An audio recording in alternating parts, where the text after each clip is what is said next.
friends, hope you all are fine. Today we will discuss first year physics chapter number 2. Chapter number 2 is scalar and vector. So friend, chapter number 2 हम start कर चुके हैं, जिसके first lecture में हमने discuss किया था scalar, vector, equal vector, negative vector. Then second lecture में हमने डिस्कस किया था unit vector, null vector, free vector, position vector, addition of vector by head to tail हमने डिस्कस किया था. सो फ्रेंड्स, आज हम डिस्कस करेंगे by law of parallelogram. By law of parallelogram, parallelogram means होता है कि दो वेक्टर को आपस में ऐड करना.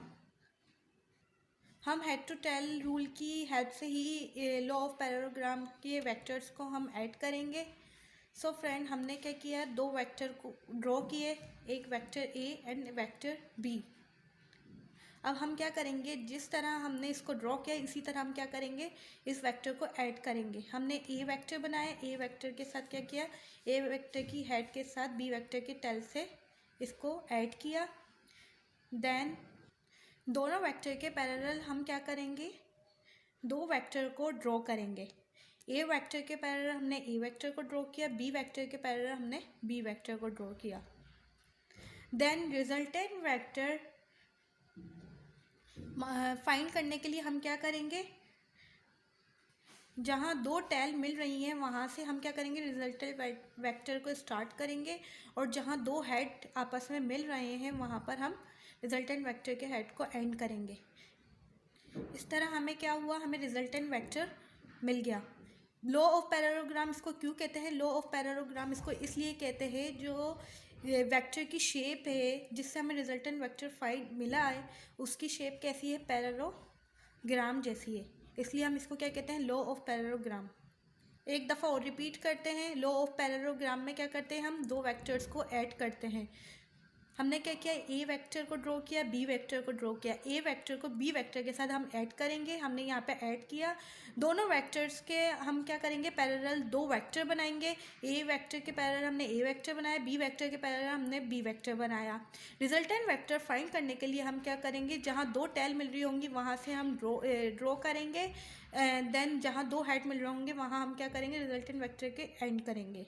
इससे क्या होगा, हमें रिजल्टेंट वेक्टर फाइंड हो जाएगा. और दो, इसको लॉ ऑफ पैरेललोग्राम इसलिए कहते हैं क्योंकि इसकी जो शेप है वो कैसी है, पैरेललोग्राम जैसी है. आई होप आपको ये टॉपिक समझ आया. देन हमारे पास है resolution of a vector. Resolution of a vector, अब हमारे माइंड में एक क्वेश्चन आता होगा कि क्या हम हर वेक्टर को रिजॉल्व करते हैं. नहीं, हर वेक्टर को रिजॉल्व नहीं करते. हम वेक्टर को रिजॉल्व करने का तरीका है कि वेक्टर के रेक्टेंगुलर कंपोनेंट से हम क्या करें, वेक्टर को रिजॉल्व करें. सो फ्रेंड्स, हमने एक वेक्टर बनाया जो कि एक्स एक्सिस पर है, जो कि कम्प्लीटली क्या है, एक्स एक्सिस पर है. अब इसका वाई एक्सिस क्या है, 0 के बराबर है. हमने क्या किया, अब इसको हम रिजॉल्व नहीं कर सकते क्योंकि ये क्या है, कम्प्लीटली एक्स एक्सिस पर है. देन हमने वाई एक्सिस पर एक वेक्टर बनाया. वाई एक्सिस पर जो हमने वेक्टर बनाया है वो कम्प्लीटली क्या है, वाई एक्सिस पर है. इसका एक्स एक्सिस पर की क्या होगा, 0 होगा. सो फ्रेंड, एक एग्जाम्पल से हम समझते हैं. फॉर एग्जाम्पल, हमारे घर में एक मेहमान आया, और जो मेज़बान है उसके क्या है, दो बच्चे हैं. अब उस मेहमान ने क्या किया, 100 रुपये लिए. 100 रुपये दिए तो अगर वो एक ही होता तो 100 रुपये उसी को मिलते हैं. लेकिन अब क्या थे, मेज़बान के दो बच्चे थे, तो उसने क्या किया, उन दोनों को क्या किया, 50-50 दे दिए. 50 रुपीज़ उसको दे दिए, 50 रुपीज़ उसको दे दिए. मतलब कि बंटवारा कर दिया आपस में. आधे हाफ उसको बिचा दिए और हाफ उसको दे दिए. रिजोल्यूशन ऑफ वेक्टर में भी ऐसा ही कुछ केस है. देखें, अब हमने एक वेक्टर बनाया जो कि कम्प्लीटली ना तो वो एक्स एक्सिस पर कंप्लीट है और ना वो वाई एक्सिस पर कंप्लीट है. अब इसको हम डिज़ोल्व करने के लिए हम क्या करेंगे, इसी वेक्टर के रेक्टेंगुलर कंपोनेंट से स्प्लिटिंग करेंगे, मतलब कि इसको तोड़ेंगे. रिजोल्यूशन ऑफ अ वेक्टर के अंदर, अब ये तो बहुत आसान है इसकी डेफिनेशन को रट्टा मारने के लिए, कि splitting of a vector into its rectangular component. लेकिन फ्रेंड इसको समझने के लिए हम क्या करेंगे, एक ग्राफ बनाएंगे जिसकी मदद से हम क्या करेंगे, इसको समझने की कोशिश करेंगे। रिसॉल्व करने का तरीका है कि हम क्या करेंगे, एक्स एक्सिस को और वाई एक्सिस को ड्रॉ करेंगे। हमने क्या किया, एक्स एक्सिस और वाई एक्सिस को ड्रॉ कर लिया। देन हमारे पास क्या आया, जो एंगल बना वो क्या बना, हमारे पास थीटा बना। ये क्या बन गया पूरा। देन हमने 90 डिग्री के एंगल पे हमने क्या किया, एक डॉटेड लाइन ड्रॉ की। अब हमारे पास ये क्या बन गया, पूरा राइट एंगल ट्राइंगल बन गया। एक्स एक्सिस पे क्या हो रहा है, थीटा बन रहा है। जो एंगल बन रहा है वो क्या बन रहा है, थीटा बन रहा है। और उसके परपेंडिकुलर साइड पे क्या बन रहा है, एक एंगल बन रहा है जिसको हमने नाम दिया परपेंडिकुलर कंपोनेंट। हमने कंसीडर करा है कि जो परपेंडिकुलर कंपोनेंट है वो क्या है, एफ वाई के बराबर है। मतलब कि वाई, ये क्या है, वाई एक्सिस के बराबर और एफ एक्स के बराबर है। पैरेलल कंपोनेंट क्या है, एफ एक्स के बराबर है। और परपेंडिकुलर कंपोनेंट क्या है, एफ वाई के बराबर है। एफ वाई बराबर होता है एफ साइन थीटा के और एफ एक्स बराबर होता है एफ कोस थीटा के। डी सॉल्यूशन वेक्टर की निशानी याद रखना, जहाँ रेफरेंस एंगल होगा वहाँ उसके अपोजिट जो होगा वहाँ परपेंडिकुलर कंपोनेंट होगा, जिसे हम क्या कहते हैं, जिसे वाई कंपोनेंट या साइन थीटा से रिप्रेजेंट करते हैं। बाकी जो बच जाएगा वो एफ एक्स के बराबर होगा, या तो उसको एफ कोस थीटा से रिप्रेजेंट करेंगे। मैग्नीट्यूड ऑफ रिजल्टेंट वेक्टर को फाइंड करने के लिए हमारे पास फॉर्मूला है, एफ बराबर है under root F X square plus F Y square, जो कि मैग्नीट्यूड फाइंड करने का फॉर्मूला है।